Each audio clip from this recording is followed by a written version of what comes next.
Nous allons partager la parole de Dieu. Alléluia. Notre Dieu est vivant. Et nous allons prendre un passage que le Seigneur vient de mettre dans mon cœur, dans l'évangile de Saint Matthieu au chapitre 13, le verset 44.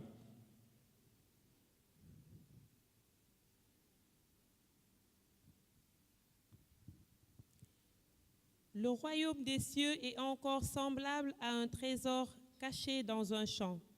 L'homme qui l'a trouvé le cache, et dans sa joie, il va vendre tout ce qu'il a et achète ce champ. Amen. C'est l'histoire de notre salut. Cet homme, Dieu notre Père, a fait une belle découverte parce que ce trésor, c'est toi. Il n'a pas été clamé haut et fort sa trouvaille parce que ce qui l'intéressait, ce n'était pas le champ, c'est-à-dire le monde, mais ceux qui ont été baptisés dans la mort et la résurrection de Jésus-Christ de Nazareth.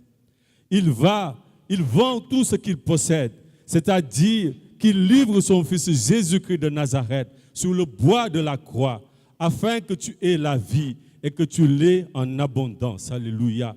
C'est la démonstration de l'amour de Dieu pour toi et pour moi. Dieu nous aime et il a livré celui-là qui l'aimait tant.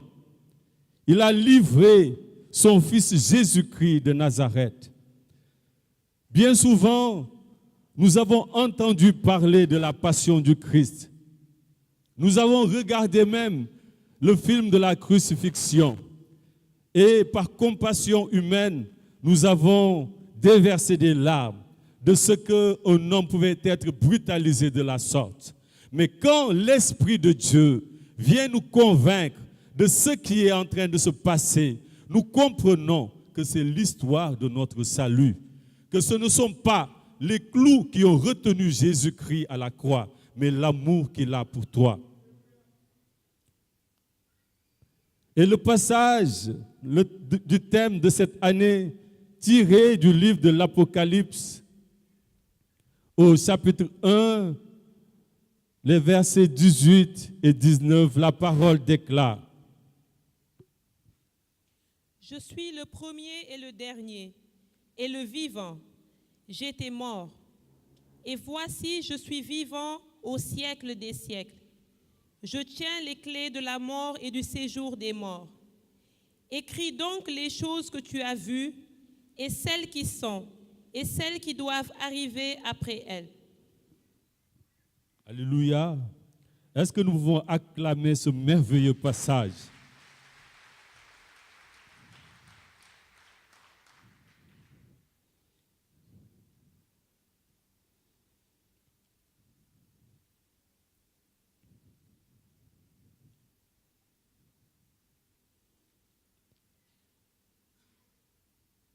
J'étais mort, et voici, je suis vivant au siècle des siècles.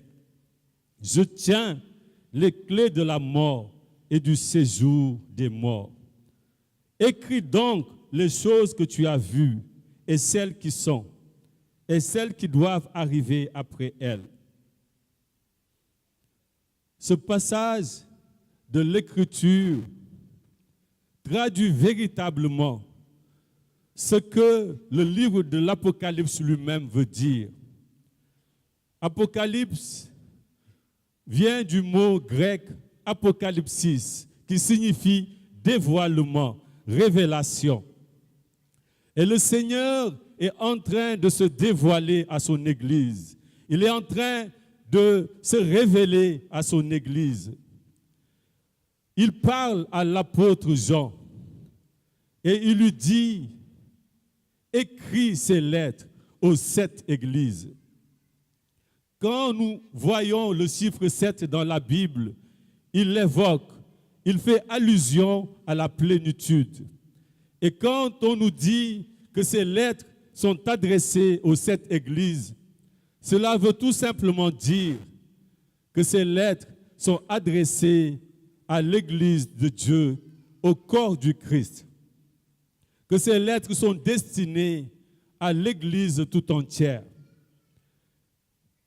Et chaque Église pouvait correspondre à un type de chrétien que nous pouvons retrouver aujourd'hui même dans notre Église.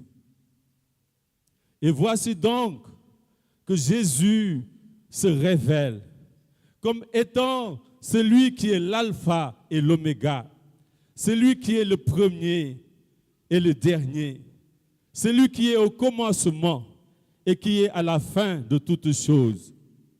Autrement dit, qu'il est l'Éternel. Jésus est en train de nous montrer sa divinité.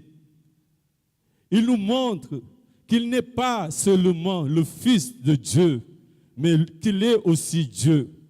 Et il y a un passage de l'Écriture dans le livre de la Genèse que j'aime bien.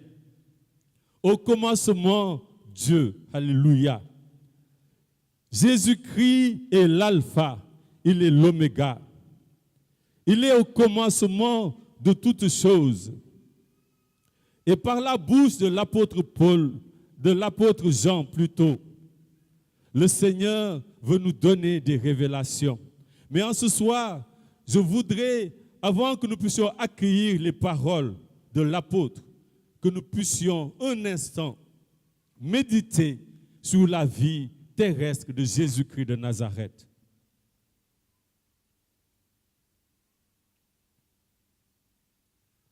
Quand nous regardons l'histoire de l'humanité, il y a des gens qui ont marqué leur temps de façon exceptionnelle. Il y a des personnes qui ont joué un rôle tellement important dans l'histoire des peuples, si bien que toutes les générations futures prennent plaisir à évoquer leur nom. Quand on prend l'histoire du Sénégal, on parlera certainement de Léopold Sédar Senghor. Quand on parlera de l'histoire du Burkina, on parlera certainement de Thomas Sankara.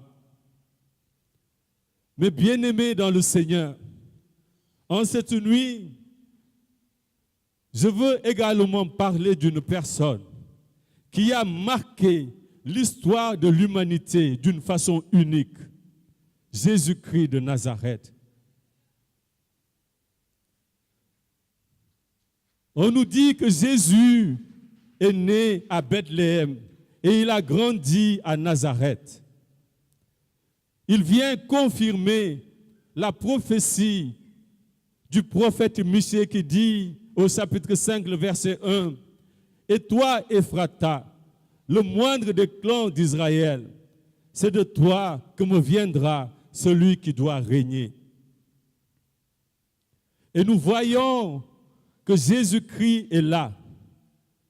L'histoire de l'humanité se compte et se raconte en référence au jour de sa naissance. On nous dit que ce Jésus, à l'âge de 30 ans, est apparu à un mariage à Cana. Mais avant ça, beaucoup d'écrits s'accordent pour dire que Jésus-Christ est né de façon miraculeuse. La Bible aussi le confirme. Et en cette nuit, je veux m'appuyer sur la Bible parce qu'elle n'est pas tombée du ciel. Et c'est ce qui fait son authenticité. Tout ce qui a été dit dans la Bible est écrit par des gens qui ont cheminé avec Jésus-Christ et qui, remplis du Saint-Esprit, sont en train de témoigner. Et lors de ce mariage-là, quelque chose d'extraordinaire se passa. Il manquait du vin. Et Jésus a demandé les jarres qui étaient pour l'ablution des Juifs. Et il a transformé l'eau en vin. Et ce vin préfigurait le sang qu'il allait déverser sur le bois de la croix pour nous sauver, pour nous délivrer. Et à partir de ce moment-là, cet homme, Jésus-Christ de Nazareth, a commencé à faire des choses extraordinaires. Dans l'évangile de Saint Marc, au chapitre 2, Jésus voit un paralytique et lui dit, « Lève-toi, prends ta natte et marche. Rentre chez toi. » Et aussitôt, il se leva. Au chapitre 3, il rencontre un homme qui a la main sèche.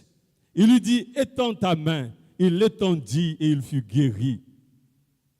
On n'avait jamais vu auparavant en ces temps-là des choses comme cela. Mais Jésus ne s'est pas arrêté à ça. Une puissance extraordinaire sortait de lui, si bien qu'une femme qui avait gaspillé tout son argent témoignait dans Marc 5. Elle disait, elle a cherché la guérison en dépensant tous ses sous. Mais quand elle a touché Jésus-Christ de Nazareth, son miracle fut authentique. Jésus avait la capacité d'amener même les morts à la vie. Il a rencontré un cortège funèbre, une veuve qui venait de perdre son seul enfant et Jésus de l'appeler à la vie. Il pouvait aussi dire au centurion romain que ta fille n'est pas morte, elle dort et elle s'est réveillée par la puissance de sa déclaration. Et Jésus-Christ ne s'est pas arrêté à ça parce qu'il avait un enseignement puissant. Il avait un enseignement qui était presque impossible à suivre. Jésus disait, quand ton ami te gifle sur la joue gauche, tends-lui la joue droite. Il demandait aussi que nous puissions aimer nos ennemis. Et tellement ils étaient dépassés par la puissance qui sortait de lui, ses contemporains disaient, mais qui est donc cet homme pour que même l'air, le vent lui obéissent? Alléluia. Jésus était dans la barque avec ses amis, les disciples, et un tourbillon s'éleva. Il éleva la voix, il menaça le vent, et il dit à la mer, silence, tais-toi. Peut-être que tu es dans une barque où un tourbillon s'est levé, mais Jésus-Christ a la capacité de déclarer sur cette barque afin que le silence soit de mise. Alléluia. Et pendant qu'il marchait avec ses amis, voici que Jésus leur annonce une nouvelle. Il leur dit, il faut que j'aille vers mon Père parce que je dois souffrir ma passion. Et l'un de ses amis lui dit, touche du bois, car cela ne va jamais arriver. Voici que pour que la parole s'accomplisse, Jésus est arrêté. Et nous connaissons tout ce qui s'est passé. Mais quand nous lisons la parole de Dieu, dans Matthieu au chapitre 27, à partir du verset 45, on nous dit que quand Jésus fut cloué sur le bois de la croix, quelque chose d'extraordinaire s'est passé. Le monde entier fut plongé dans l'obscurité. Il y avait un tremblement de terre. Les rochers se fondirent. Les sépulcres se sont ouverts. Et des morts sont sortis de leur tombeau. Ils sont rentrés dans la ville et les gens les ont reconnus. Alléluia. La Bible déclare aussi que le voile s'est déchiré du haut jusqu'en bas. Et alors, la parole de l'Apocalypse vient s'accomplir. Me voici, j'étais mort, maintenant je suis vivant au siècle des siècles. Alléluia. La mort ne pouvait pas le contenir parce que Jésus-Christ est le puissant guerrier. Il est venu pour accomplir une mission. Et si Jésus-Christ est vivant, c'est pour te donner la vie, pour te sortir de tous tes tombeaux, pour te sortir de toutes ces situations qui te gardent dans la mélancolie.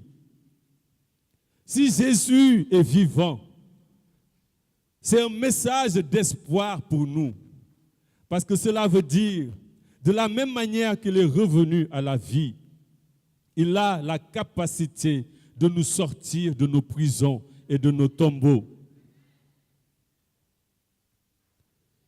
Pourquoi? Parce qu'il tient les clés de la mort et du séjour des morts. Je ne sais pas pourquoi est-ce que tu as peur, mais en ce soir, je veux te dire que le pouvoir est dans les mains de Jésus-Christ de Nazareth.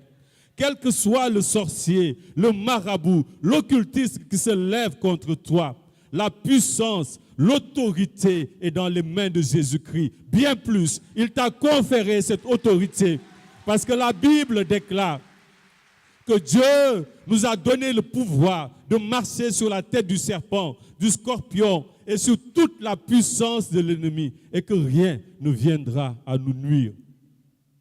Mais ce qu'il attend de nous véritablement, c'est que nous lui soumettions nos vies et qu'il soit le Seigneur de notre vie. Alléluia. Et je voudrais terminer par cela. Le Seigneur veut régner véritablement dans nos vies. Il est vivant et il veut régner dans chacune de nos vies. Les autels familiers, les sorciers, personne ne peut arrêter l'action de Jésus-Christ de Nazareth dans nos vies. Mais Jésus veut être le Seigneur de ta vie. Beaucoup de personnes font de Jésus-Christ leur sauveur, celui vers qui on se tourne quand nous avons des problèmes, quand nous avons des situations. Mais le Seigneur de ma vie, c'est plus qu'un axiome religieux, c'est-à-dire soumettre toute sa vie à Jésus-Christ de Nazareth. Seigneur, en hébreu, veut dire Adonai. En grec, Kyrios, le propriétaire légal du terrain. En latin, Dominus, c'est-à-dire le maître, le patron. Et il veut être le patron de ta vie. Alors qu'il était en train de se révéler dans le livre de l'Apocalypse, il parlait à l'apôtre Jean. Et la Bible nous dit que Jésus-Christ était au milieu des chandeliers. Les chandeliers, c'est l'image de l'Église.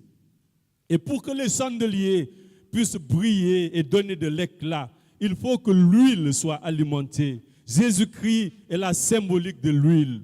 Le Saint-Esprit est la symbolique de cette huile. Parce que sans huile, les chandeliers ne pourront jamais briller. Et je veux te dire, sans Jésus-Christ dans ta vie, tu ne pourras pas briller et tu ne pourras pas vivre dans la paix. Tu pourras donner l'illusion d'être rempli des bénédictions de la vie, mais ton cœur ne sera jamais dans la paix. Parce que la paix véritable, c'est Jésus-Christ lui-même. Alléluia. Il veut manifester sa puissance, sa faveur, sa grâce dans nos vies. Il veut régner véritablement au milieu de nous. Et même à la croix de Golgotha, Jésus se trouvait au milieu.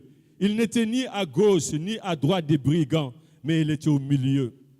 Et Jésus veut prendre la première place dans ta vie. Jésus veut être le Seigneur de ta vie. Jésus veut qu'avant que tu prennes des décisions, avant que tu ne fasses des choix, que tu puisses le consulter. Il dit dans le psaume 32 au verset 8, « Je te conseillerai, je te montrerai la voie à suivre, j'aurai le regard sur toi. » Le Seigneur veut prendre la place prééminente dans chacune de nos vies. Le Seigneur veut régner en chacun de nos cœurs. Il veut être le Seigneur de notre vie.